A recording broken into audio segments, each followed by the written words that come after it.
할렐루야. 5월 13일 이 아침 첫 시간에 기도의 제단으로 나오신 우리 모든 성도님들을 축복합니다. 먼저 기도하고 제가 오늘 본문 말씀 봉독하겠습니다. 하나님 아버지, 이 기도의 제단으로 나왔습니다. 첫 시간 하나님께 드리며 나왔습니다.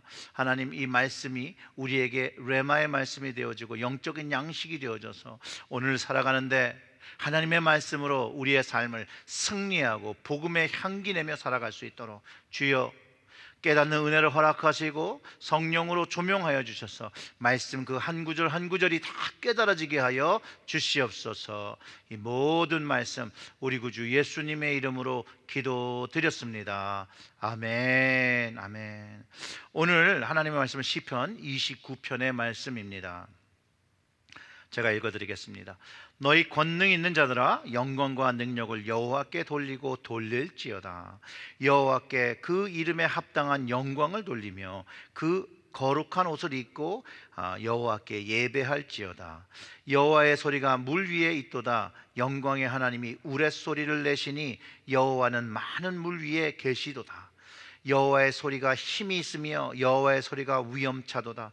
여호와의 소리가 백향목을 꺾으시며 여호와께서 레바논 백향목을 꺾어 부시도다.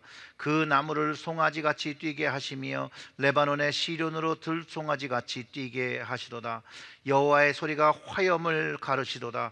여호와의 소리가 광야를 진동하시며 여호와께서 가데스 광야를 진동시키도다.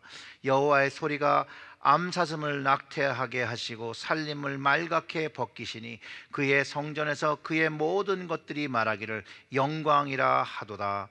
여호와께서 홍수 때 좌정하셨으며 여호와께서 영원하도록 왕으로 좌정하시도다.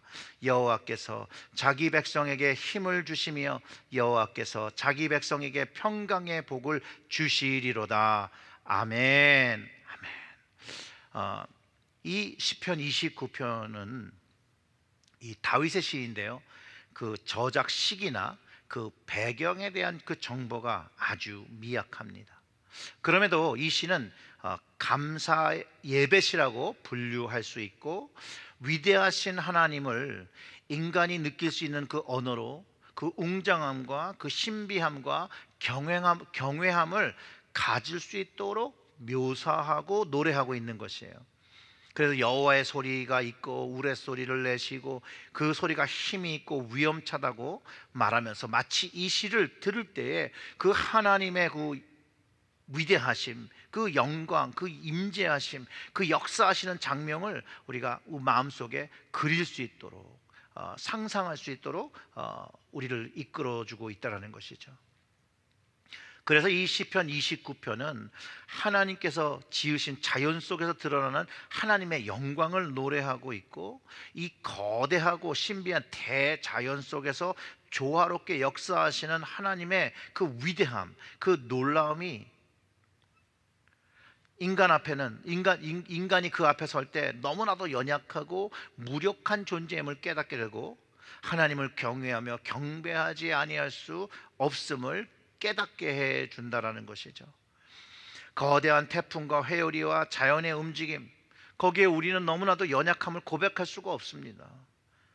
그 대자연의 장관을 마주할 때 인간은 그 앞에서 그저 먼지와 같은 존재라고 깨닫게 되는데, 그 진리 앞에서 우리가 무엇을 발견하냐면 그 먼지보다도 못한 그 먼지 같은 존재인 우리를 하나님께서 선택하시고 사랑하시고 돌보신다는 변하지 않는 진리의 말씀을 발견하게 된다는 거예요. 그리고 그것을 깨달을 때 그 하나님의 그 놀라운 사랑에 무릎 꿇어 예배하고 경배하게 된다는 것이죠. 그러면서 1절에 이렇게 선포합니다. 너희 권능 있는 자들아, 영광과 능력을 여호와께 돌리고 돌릴지어다. 우리는 스스로 연약한 존재라서 하나님의 그 찬양을 제대로 드릴 수 없는 존재라는 거죠. 하나님의 긍휼과 사랑으로 권능 있는 자들, 하나님께 예배할 수 있는 자들이 돼서 하나님을 경배할 수 있는 제사장이 되어 그 영광과 능력을 하나님께 돌릴 수 있는 존재로 하나님께서 이끌어 주시는데, 하나님은 그렇게 말씀하시는데 내가 그렇게 못할 것 같다는 마음을 갖는다라는 거예요. 그래서 권능 있는 자들의 이 이야기는 원어로 신의 아들들이라고 해석하는데, 이래서 천상의 존재를 향해서 하나님을 찬양하러 다윗 왕이 그 하나님의 영광과 능력을 가장 잘 알고 있는 이 천사들이 찬양할 수 있기 때문에 권능 있는 자를, 하나님의 그 아들들, 그 천사들이 찬양을 하는 것이라고 이해하는 것이 많은 사람들이 지지하는 해석이에요.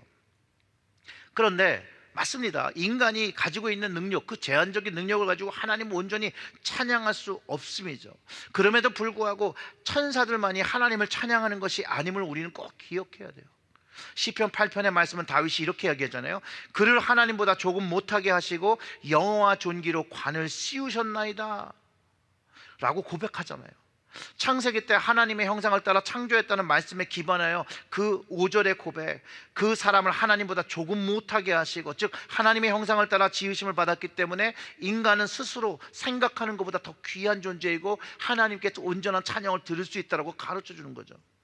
그리고 다른 그 거대한 그 대자연 그 피조물과 다른 점이며 그것이 인간이 가진 특별함인 것을 알려주고 있다는 거예요.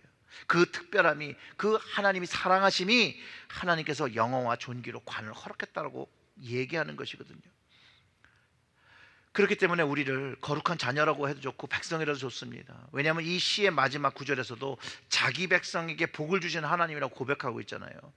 그래서 이 시는요, 세상 조음에 빠져서 하나님 앞에 교만한 자들이 하나님을 찬양하지 않고 하나님과 가까이 있지 않고 자기의 삶을 살아가는 사람들에게 하나님 앞에 마땅히 드려야 할 경배와 찬송할 것을 요구하며 돌이킬 것을 천명하고 있다는 것이에요. 그리고 신약의 백성들은 예수 그리스도의 십자가의 부활을 믿음으로 우리는 하나님의 영광에 들어가며 온전케 하심을 이미 약속받은 거예요. 그래서 성령님이 동행하심으로 우리는 온전한 찬양을 하나님께 드릴 수 있다는 것이죠.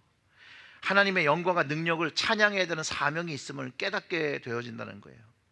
그래서 베드로전서 2장 9절의 말씀은 그러나 너희는 택하신 족속이요 왕같은 제사장들이요 거룩한 나라요 그의 소유된 백성이니 이는 너희를 어두운 데서 불러내어 그 기이한 빛에 들어가게 하신 이에 아름다운 덕을 선포하게 하려 하심이라. 찬양하라는 것이죠. 영광 돌리고 돌리라는 것이죠. 그 하나님을 찬양하고 경배하는 사명이 우리에게 있음을 명확하게 가르쳐주고 있다는 거예요. 그래서 그 하나님의 그 아름다운 덕, 하나님의 구원과 그 영광과 능력을 이 땅에 선포해야 될 사명이 우리 모두에게, 예수 그리스도를 통하여 구원받은 우리 모두에게 있다는 것을 깨달아야 하는 것이에요. 그래서 그 돌리고 돌린다는 말은 선포해야 된다. 하나님의 말씀은 설명하는 것이 아닙니다. 하나님의 사랑은 설명한다고 깨달아지는 것이 아닙니다.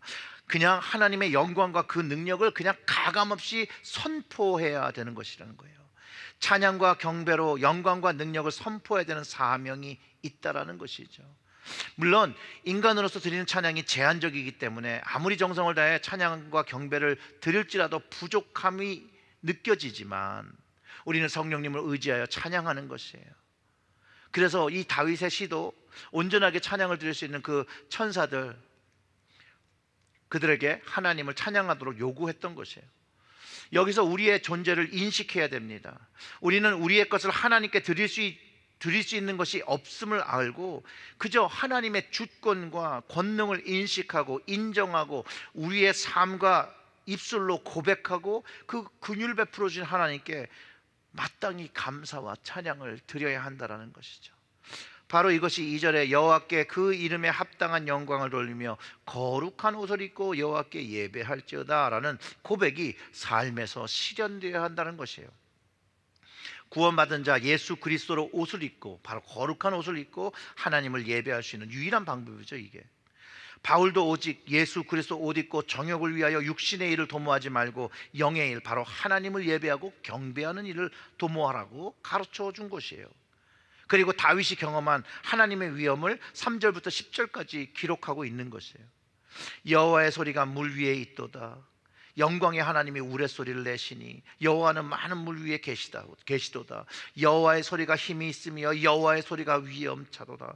여호와의 소리가 백향목을 꺾으시며 여호와께서 레바논 백향목을 꺾어 부시도다.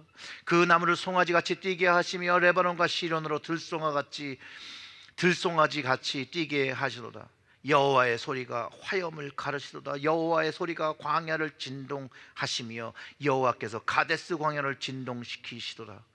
여호와의 소리가 암사슴을 낙태하게 하시고 살림을 말갛게 벗기시니 그의 성전에서 그의 모든 것을 말하기를 영광이라 하였도다.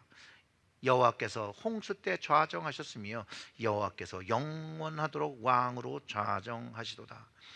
다윗 인생에 경험한 하나님의 모습이죠. 그는 자연에서 하나님을 만났죠. 목동일 때부터 하나님을 경험했어요.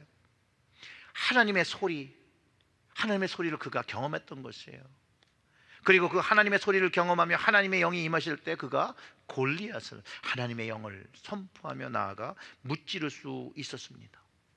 그가 왕이 되어서 살아갈 때도, 왕권을 빼앗길 그 순간에도 하나님을 신뢰하고 그의 인생을 맡길 때 하나님께서 그 소리로, 말씀으로 백향목을 꺾으시고 광야를 진동하신 것처럼 교만한 자들을 꺾으시고 그의 왕권을 다시 그에게 주시는 것이 하나님의 응답이었다라는 것이죠. 그가 경험한 그 모든 것이 하나님 앞에 영광이었다라는 거예요. 자신에게도 영광이었고 하나님의 영광으로 다스려 주신 것을 고백했다라는 것이에요. 즉 하나님 앞에는요, 세상에서 그 어떠한 견고한 것일지라도 하나님의 소리와 임재와 영광 앞에는 흔들리고 꺾이고 부서지는 것을 가르쳐주고 그 하나님을 찬양하고 하나님의 능력을 이렇게 부각하며 찬양하는 것이에요. 즉 결국은 이거죠. 우리의 인생의 생사화복을 주관하시는 하나님을 인정하고 찬양하는 것이에요. 그리고 마지막 10절은 노아의 홍수를 연상시키죠. 여호와께서 홍수 때 좌정하셨으며 여호와께서 영원하도록 왕으로 좌정하시는도다. 이 홍수의 메시지는 악인에 대한 심판과 의인에 대한 구원을 가르쳐 줍니다. 즉 하나님을 따르는 백성은 구원을 받는 것이고 하나님을 멀리한 악인은 심판을 받는다는 것입니다. 하나님의 소리를 멀리하고 하나님의 말씀을 듣지 않고 불순종한 사람들은 심판받는다. 즉 하나님을 예배하고 경배하고 경외하는 의인들이 구원을 받는 것이라고 가르쳐주며 결국 11절에서 하나님의 백성, 하나님의 소리와 하나님의 말씀과 하나님의 임재와 하나님의 영광을 찬양한 그들은 복을 누리게 된다는 것이에요. 11절의 말씀이 그래서 이렇습니다. 여호와께서 자기 백성에게 힘을 주시며 여호와께서 자기 백성에게 평강의 복을 주시리로다. 사랑하는 성도 여러분, 하나님의 소리를 듣고 하나님의 말씀을 듣고 살아가는 그 백성들에게 하나님께서 힘을 주시는 것입니다. 그래서 우리가 오늘 이 말씀을 듣고 우리의 말씀으로 받아들일 때 하나님은 자기 자녀에게 힘을 주시고 평강의 복, 구원의 기쁨을 주시는 하나님인 것을 우리가 깨닫고 고백하게 되는 것입니다.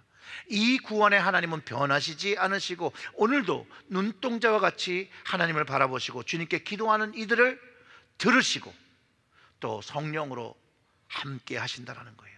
사랑하는 성도 여러분, 우리에게 예수 그리스도를 주시고 구원의 믿음을 주시고 복을 주시는 하나님만을 찬양하고 그 하나님의 영광과 능력을 선포하시는 오늘의 하루를 지내셔 하나님의 복을 누리는 여러분들 되시기를 주님의 이름으로 축원합니다. 아멘. 기도하겠습니다. 하나님 아버지 감사합니다. 우리에게 구원의 하나님 되시고 우리에게 하나님의 영광을 나타내셔서 함께 하시는 하나님, 오늘로 그 하나님의 영광과 능력을 선포하는 우리의 입술이 되게 하시고 오직 예수 그리스도의 구원의 기쁨을 노래하는 저희들이 되게 하여 주시옵소서. 예수님의 이름으로 기도드렸습니다. 아멘.